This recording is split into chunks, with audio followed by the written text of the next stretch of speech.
Number 25. The Alabama Bunker Hostage Crisis.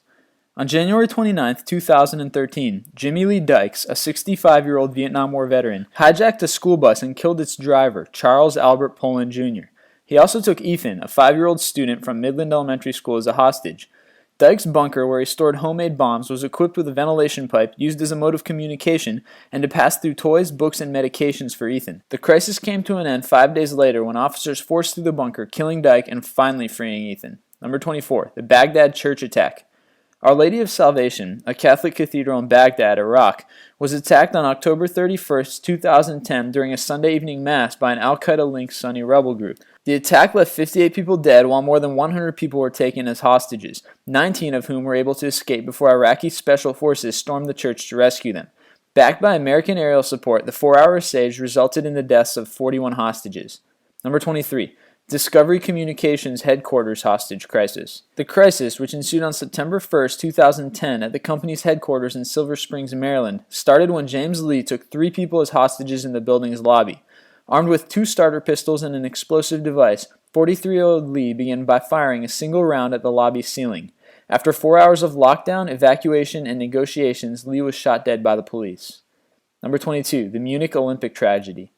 Commonly known as the Munich Massacre, this crisis took place during the 1972 Summer Olympics in Munich, Bavaria, in Germany, where 11 Israeli team athletes were taken as captives and eventually killed, along with a German officer. Perpetrated by the Palestinian group Black September, they demanded the release of 234 prisoners held in Israeli prisons. 8 of the terrorist members were killed during the failed rescue attempt, with 3 surviving assassins captured. Israel responded with Operation Spring of Youth and Operation Wrath of God, where they tracked down and killed all the Palestinians who were suspected to be involved in the massacre. Number 21. The Maillot Massacre. This 2-day hostage-taking situation involved 115 people, where 105 of them were children.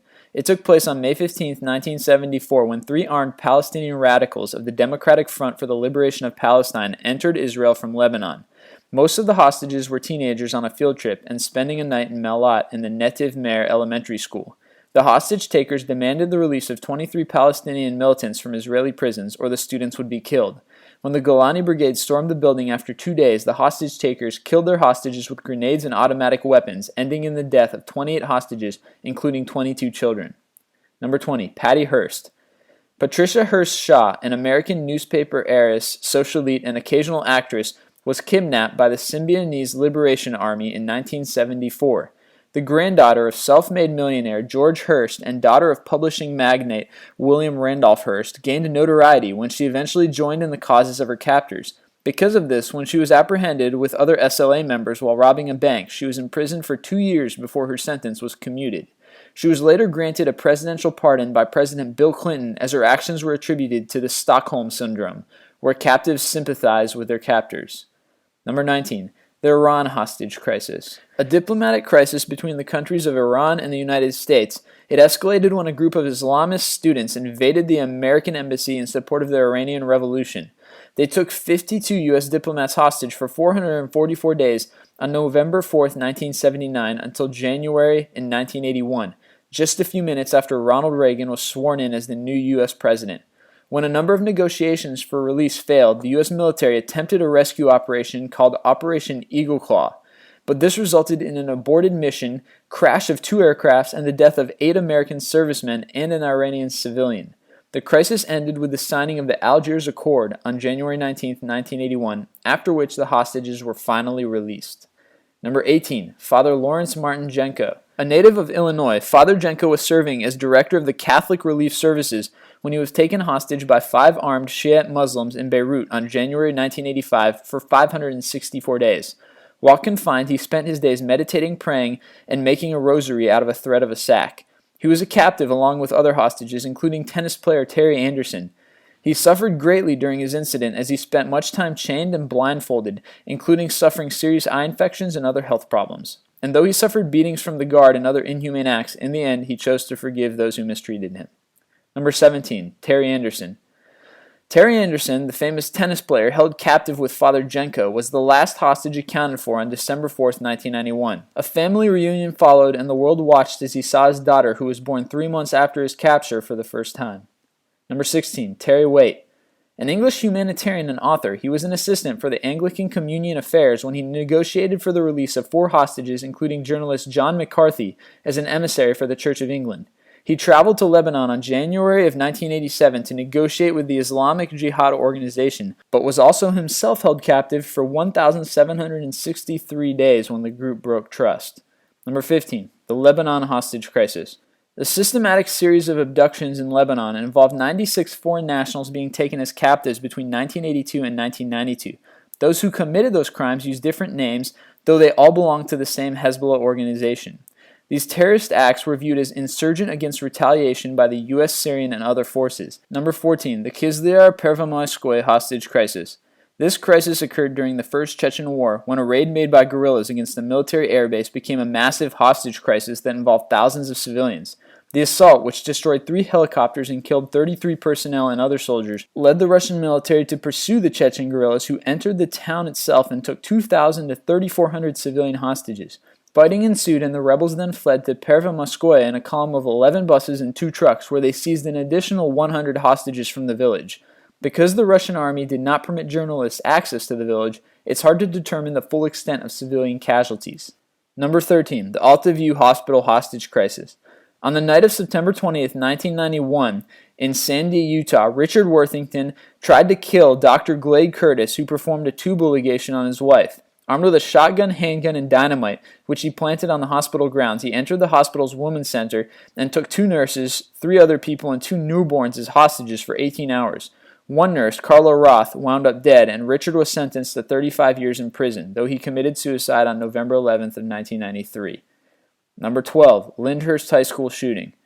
On May 1st of 1992, Eric Houston barged into his former school in Oliver, California, armed with a 12-gauge pump-action shotgun and sawed-off .22 caliber rifle, killing a teacher and 3 students while wounding 9 others. He held over 80 hostages in an 8-hour standoff before surrendering to the police. Number 11. The Sacramento Hostage Crisis. On April 4th of 1991, 4 young Vietnamese refugees barged into the Good Guys electronics store in Sacramento, California after a botched robbery. In one of the largest hostage rescue operations on American soil, it involved over 50 hostages held at gunpoint for about 8 hours. Armed with 3 pistols and a shotgun, they killed 3 hostages and injured 14. However, 3 of the suspects aged 17 to 21 were killed, while the 4th was captured by authorities. Number 10. Gracia and Martin Burnham.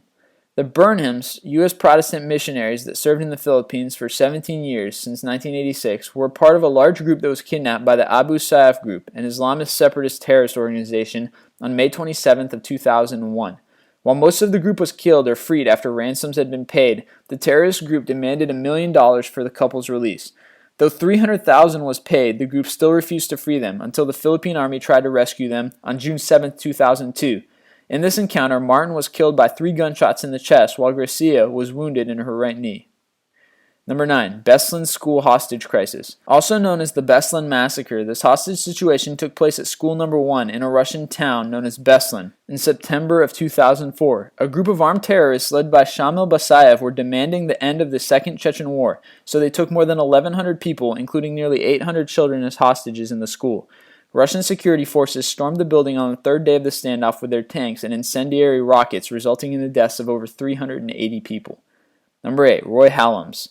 An American contractor, Roy was kidnapped along with Roberto Tanganoy from the Philippines and several other people when 20 gunmen stormed the compound where they were working in the Mansour district of Baghdad. While the other hostages were later released, Hallams remained in captivity. A videotape showed him with a long beard and a gun pointed at his head, wherein he appealed not to the U.S. government but called on Libyan President Muammar Gaddafi to aid him in his release. Gaddafi later on called for his release, and he was freed on September 7, 2005, along with an Iraqi captive when American troops raided a farmhouse 15 miles south of Baghdad. Number 7. West Nickel Mines Hostage-Taking Crisis. On October 2, 2006, a gunman named Charles Roberts took hostages at an Amish school in Bart Township, Pennsylvania.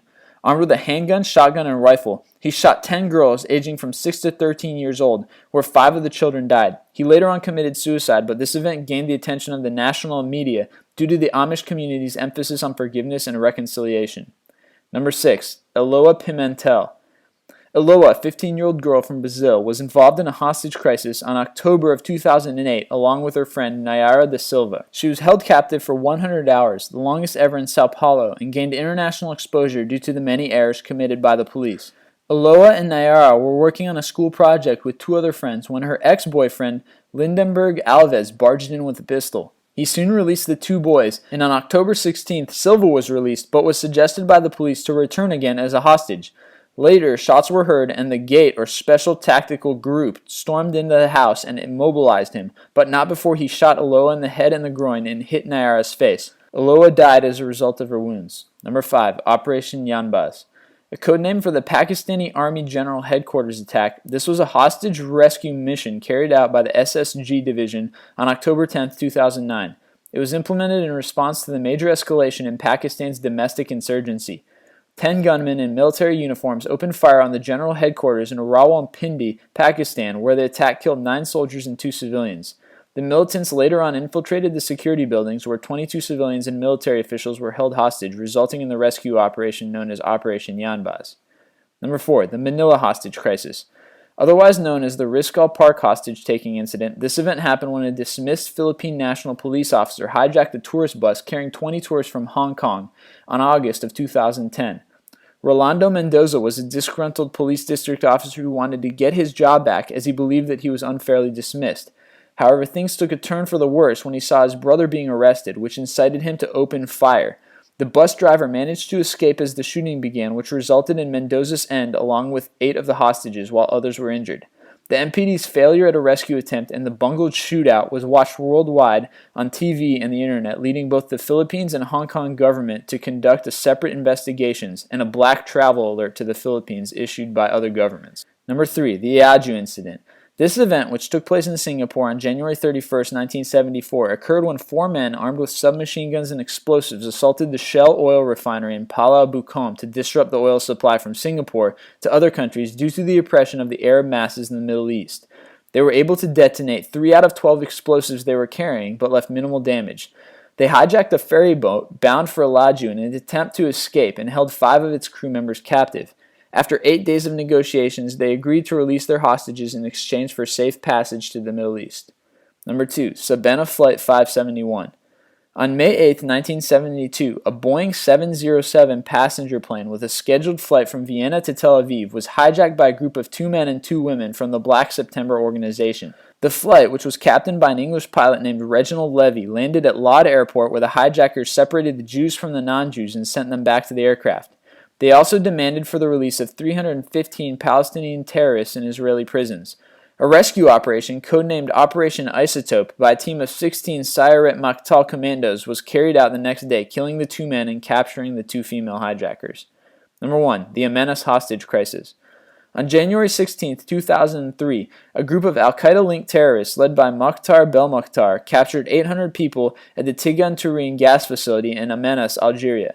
It resulted in the death of 39 foreign hostages along with an Algerian security guard, with 29 dead from the terrorist group. A total of 685 Algerian workers and 107 foreigners were freed, while 3 of the terrorists were captured when Algerian forces stormed the facility 4 days into the standoff. If you liked the video you just saw, then feel free to subscribe to our YouTube channel by using the orange button in the top right. And don't forget to go check out our website at list25.com for more awesome lists.